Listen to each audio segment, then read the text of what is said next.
नमस्कार मित्रांनो, मी पूजा। आमचे शेडचं काम चालू होतं, त्याच्यामुळे आम्ही खूप दिवसांनी व्हिडिओ बनवलेले नव्हते। आणि आम्ही जे हे शेड मारलेले ते कशामुळे मारलेले आणि कसं मारलेले आणि या शेडला किती खर्च आलेला आहे हे मी तुम्हाला या व्हिडिओमध्ये सांगणार आहे। सर्वात प्रथम आपल्या शेडची जी साईज आहे ती आहे 32x18 ची। तुम्ही पाहू शकतात आमचं शेड केवढं मोठं दिसायला लागले। आणि ह्याला जे खर्च लागलाय ते आम्ही किती खर्च लागलाय आणि ह्याला कोणते कोणते अँगल वापरलेत हे मी तुम्हाला दाखवते। आम्ही शेड मारण्यासाठी हे 2 इंची अँगल सरासरी 14 आणले होते आणि हे अँगलचं वजन आहे 22 ते 23 किलो।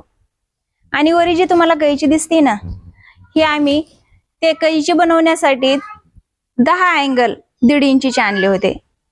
त्यानंतर आम्ही कोटिंगचे पत्र एकूण 18 आणले होते आणि त्या ठिकाणी आम्ही साधे पत्र लावलेले दिसतात ना, तिथं आम्हाला 2 पत्र कमी पडले म्हणून ते साधे पत्र टाकलेले आहेत। हे कोटिंगचं पत्र जे आहे ना ते 40 mm चं आहे आणि त्या पत्राचा रेट आहे 1050 रुपये। आम्ही कंपाऊंड करण्यासाठी हे एल टाइप जे अँगल आहेत ना, हे आम्ही 10 अँगल आणले होते आणि ही जाळी आम्हाला 68 रुपये किलोनं भेटलेली आहे।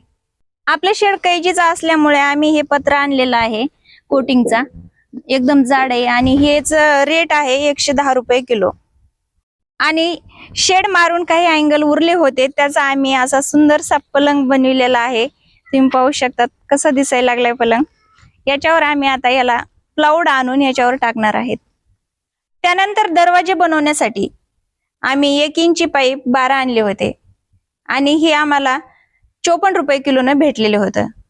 आणि ह्याच उरलेल्या पाईपामध्ये आम्ही गव्हाण बनविलेले आहे शेळीसाठी। हे पहा, तुम्ही पाहू शकतात याच्यामध्ये आम्हाला आणखीन ड्रम फिट करायचं राहिलेला आहे।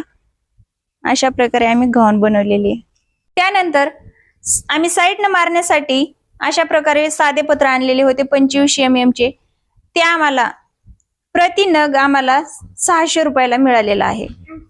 साईडचे जे हे 25 mm चे पत्र आणलेले आहेत, 20 पत्र आहेत, त्याला आपल्याला 12,000 रुपये खर्च आलेला होता।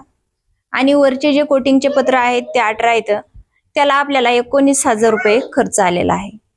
त्यानंतर अशा प्रकारे आम्ही हे जाळीचे बंडल 6 आणलेले होते आणि या 6 बंडलला आम्हाला एकूण 18,000 रुपये खर्च आलेला होता। पत्र आणि जाळी मिळून या दोन्हीचा खर्च आम्हाला एकूण 50,000 रुपये आलेला आहे।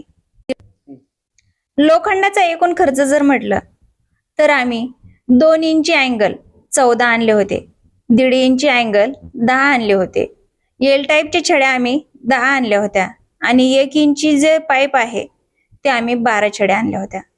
आणि 3x1 जे आहे ते आम्ही 4 अँगल आणलेले होते। लोखंडाचा संपूर्ण खर्च आम्हाला एकूण 55,000 रुपये आलेला आहे। आणि आता याच्या मंजुरीचा खर्च जर म्हणलं तर हे शेड आम्ही दोघांनी नवरा बायकोनीच आम्ही उभं केलेलं आहे। तुम्ही पाहू शकतात की शेड कसं दिसतंय। हे शेड मारण्यासाठी जे मशनी लागणार होत्या त्या आम्ही किरायाने आणलेल्या होत्या।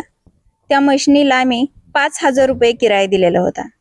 आणखी शेडचं काम भरपूर बाकी आहे। तुम्ही पाहू शकता दरवाजाच्या जाळ्या फिट करायच्या राहिल्यात, मधून पार्टिशन करायचं राहिले, इकडून हे कंपाऊंडची जाळी वडायची राहिली।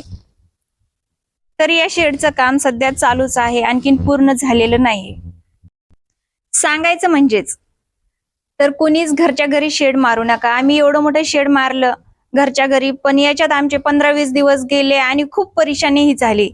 1-2 वेळेस तर ती कैचीवर घेताना माझ्यावर हातावर पण पडली आणि हाताला मार सुद्धा लागला होता, इथं हात सुजलेलाच आहे माझा आणखीन।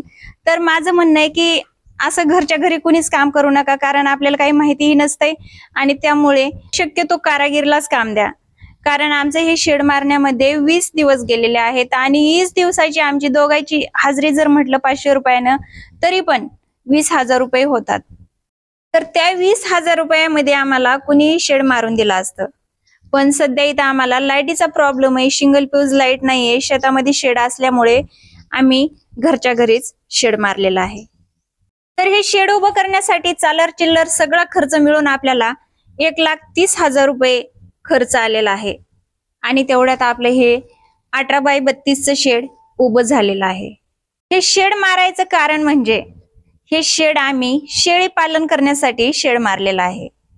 आता सध्या तर आम्ही काही शेळ्या घेतलेल्या नाहीत, पण लवकरच आम्ही शेळी पालन हा व्यवसाय सुरू करणार आहोत. दिलेली माहिती जर तुम्हाला आवडली असेल तर व्हिडिओला लाईक करा, चॅनलला सबस्क्राईब करा आणि पूजा प्रोडक्शन चॅनल पाहत राहा. भेटूया पुन्हा अशाच नेक्स्ट व्हिडिओमध्ये. तोपर्यंत जय हिंद, जय महाराष्ट्र.